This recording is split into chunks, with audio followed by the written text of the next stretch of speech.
श्रीमद् भगवत गीता अध्याय 3 कर्मयोग के अंतर्गत सुनते हैं। जय श्री कृष्ण। स्वरूप सिद्ध व्यक्ति के लिए न तो अपने नियत कर्मों को करने की आवश्यकता रह जाती है, न ऐसा कर्म करने का कोई कारण ही रहता है। उसे किसी अन्य जीव पर निर्भर रहने की आवश्यकता भी नहीं रह जाती। तात्पर्य, स्वरूप सिद्ध व्यक्ति को कृष्ण भावना भावित कर्म के अतिरिक्त कुछ भी करना नहीं होता, किंतु यह कृष्ण भावना अमृत निष्क्रियता भी नहीं है। जैसा कि अगले श्लोकों में बताया जाएगा, कृष्ण भावना भावित व्यक्ति किसी की शरण ग्रहण नहीं करता, चाहे वह मनुष्य हो या देवता।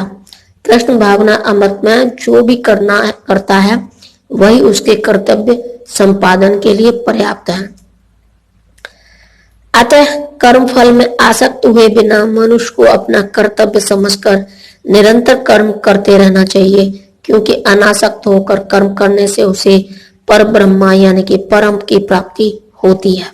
तात्पर्य, भक्तों के लिए श्री भगवान परम है और निर्विशेषवादियों के लिए मुक्ति परम है।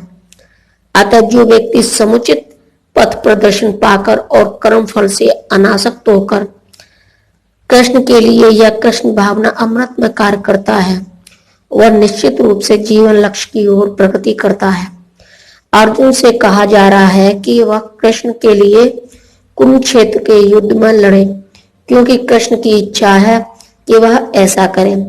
उत्तम व्यक्ति होना या अहिंसक होना व्यक्तिगत आसक्ति है, किंतु फल की आसक्ति से रहित होकर कार्य करना परमात्मा के लिए कार्य करना है।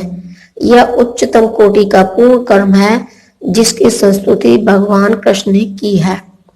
नियत यज्ञ जैसे वैदिक अनुष्ठान उन पाप कर्मों की शुद्धि के लिए किए जाते हैं जो इंद्रिय तृप्ति के उद्देश्य से किए गए हों, किंतु कृष्ण भावना अमृत में जो कर्म किया जाता है वह अच्छे या बुरे कर्मों के फलों से परे है।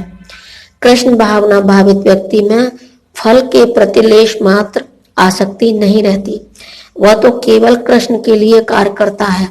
वह समस्त प्रकार के कर्मों में रत रहकर भी पूर्णतया अनासक्त रहा आता है। जनक जैसे राजाओं ने केवल नियत कर्मों को करने से ही सिद्धि प्राप्ति की। अतः सामान्य जनों को शिक्षित करने की दृष्टि से तो मैं कर्म करना चाहिए। तात्पर्य, जनक जैसे राजा स्वरूप सिद्ध व्यक्ति थे, अतः वे वेदानुमोदित कर्म करने के लिए बाध्य न थे, तो भी वे लोग सामान्य जनों के समक्ष आदर्श प्रस्तुत करने के उद्देश्य से सारे नियत कर्म करते रहे।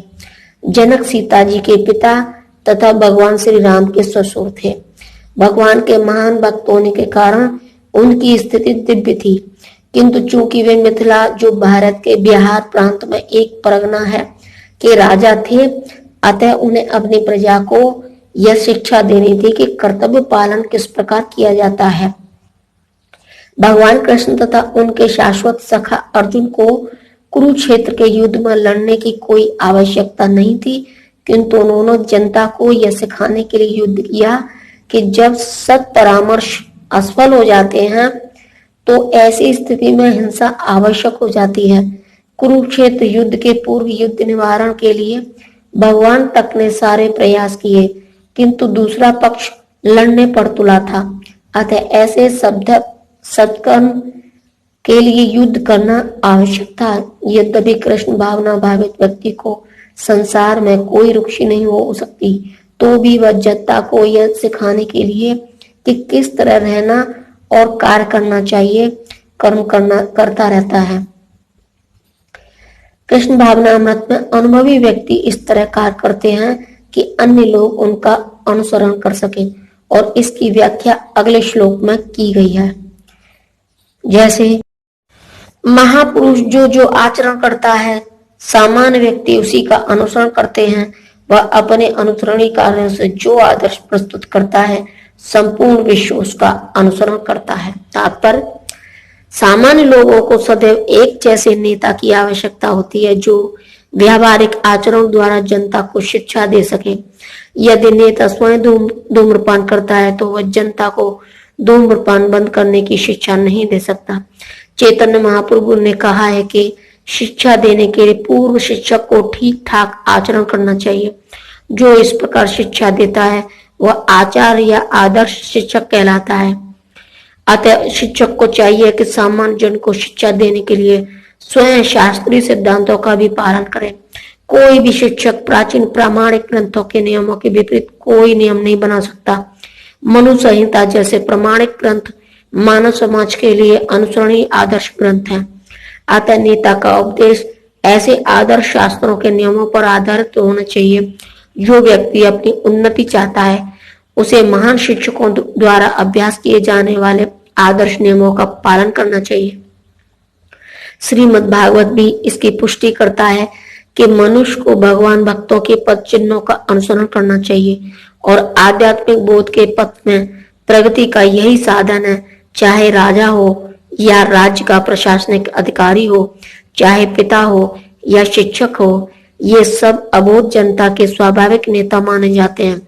इन सबका अपने आश्रितों के प्रति महान उत्तरदायित्व रहता है। अतः इन्हें नैतिक तथा आध्यात्मिक संहिता संबंधी आदर्श ग्रंथों से सुपरिचित होना चाहिए।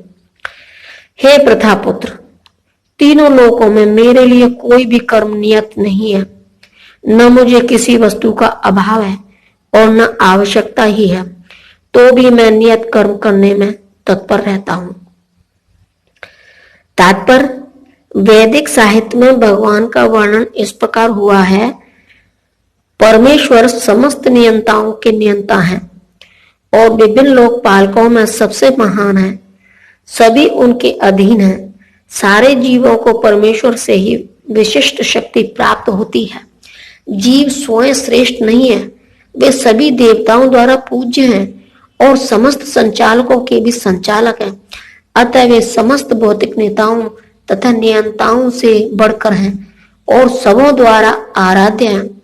उनसे बढ़कर कोई नहीं है और वे ही समस्त कारणों के कारण हैं। उनका शारीरिक स्वरूप सामान्य जीव जैसा नहीं होता। उनके शरीर तथा आत्मा में कोई अंतर नहीं है। वे परम हैं। उनकी सारी इंद्रियां दिव्य हैं। उनको कोई भी इंद्रिय अन्य किसी इंद्रिय का कार्य संपन्न कर सकती है। अतः न तो कोई उनसे बढ़कर है और न ही उनके तुल्य है। उनकी शक्तियां बहुरूपणी हैं। फलतः उनके सारे कार्य प्राकृतिक अनुक्रम के अनुसार संपन्न हो जाते हैं। ये श्वेताश्तर उपनिषद 6.78 में दिए गए हैं। चूंकि भगवान में प्रत्येक वस्तु ऐश्वर्य से परिपूर्ण रहती है और पूर्ण सत्य से ओतप्रोत रहता है, अतः उनके लिए कोई कर्म करने की आवश्यकता नहीं रहती। जिसे अपने कर्म का फल पाना है उसके लिए कुछ न कुछ कर्म नियत रहता है। किंतु जो तीनों लोकों में कुछ भी प्राप्त करने की इच्छा नहीं रखता उसके लिए निश्चय ही कोई कर्तव्य नहीं रहता। फिर भी क्षत्रियों के नायक के रूप में भगवान कृष्ण कुरुक्षेत्र की युद्ध भूमि में कार्यरत हैं, क्योंकि क्षत्रियों का धर्म है कि दीन दुखियों को आश्रय प्रदान करें। यद्यपि वे शास्त्रों के विधि विधानों से सर्वथा ऊपर हैं, फिर भी वे ऐसा कुछ भी नहीं करते जो शास्त्रों के विरुद्ध हो। क्योंकि यदि मैं नियत कर्मों को सावधानी पूर्वक न करूं तो हे पार्थ, यह निश्चित है कि सारे मनुष्य मेरे पथ का ही अनुगमन करेंगे। तात्पर्य, आध्यात्मिक जीवन की उन्नति के लिए एवं सामाजिक शांति में संतुलन बनाए रखने के लिए कुछ परंपरागत कुलाचार हैं जो प्रत्येक सभ्य व्यक्ति के लिए होते हैं। ऐसे विधि विधान केवल बद्ध जीवों के लिए हैं, भगवान कृष्ण के लिए नहीं। लेकिन क्योंकि वे धर्म की स्थापना के लिए अवतरित हुए थे, अतः उन्होंने निर्दिष्ट नियमों का पालन किया। अन्यथा सामान्य व्यक्ति भी उन्हीं के पद चिन्हों का अनुसरण करते, क्योंकि कृष्ण परम प्रमाण है। श्रीमद् भागवत से यह ज्ञात होता है कि श्री कृष्ण अपने घर में तथा बाहर गृहस्थोचित धर्म का आचरण करते रहे। जय श्री कृष्ण।